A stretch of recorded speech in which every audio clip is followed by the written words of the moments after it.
lilipat ngayong araw sa Fort Santo Domingo sa Santa Rosa City sa Laguna si Janet Lim Napoles mula sa Makati City Jail. Inihahanda pa kasi ang detention facility para sa kanya. Nakatutok doon live si Isay Reyes. Isay.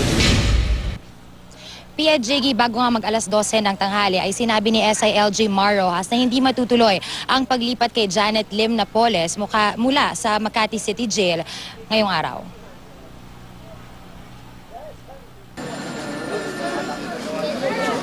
Maaga pa lang mahigpit na ang seguridad dito sa Fort Santo Domingo sa Santa Rosa, Laguna. Ang media hindi pinayagang makapasok sa gate. Nagkalat ang mga tauhan ng Special Action Force o SAF.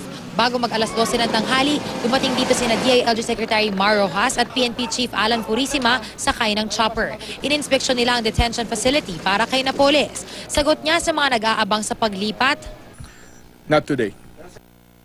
hindi pa raw kasi handa ang detention facility. Dinaragdagan pa raw ito ng rehas at kinakabitan pa ng mga CCTV camera.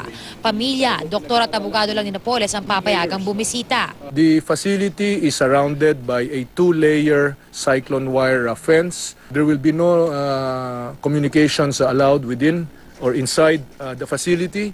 Pagdating naman sa pagkain, Susundin natin yung mga patakaran ng BJMP na kung saan yung pagkain niya ay magiging rasyon ng mga SAF trainee. Kung ano man ang kinakain ng SAF trainee dito, dadagdagan ng isang rasyon para sa kanya.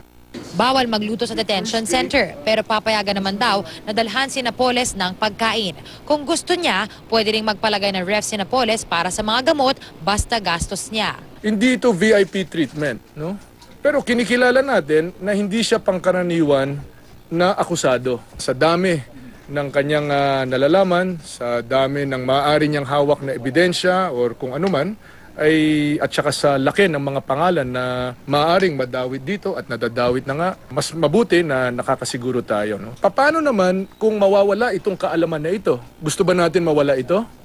May mga nagtanong din, bakit si Rojas pa mismo ang nag-inspeksyon? Mas ninanais ko na makriticize ako na in-inspect ko ito kaysa makriticize ako na hindi ko ginawa trabaho ko.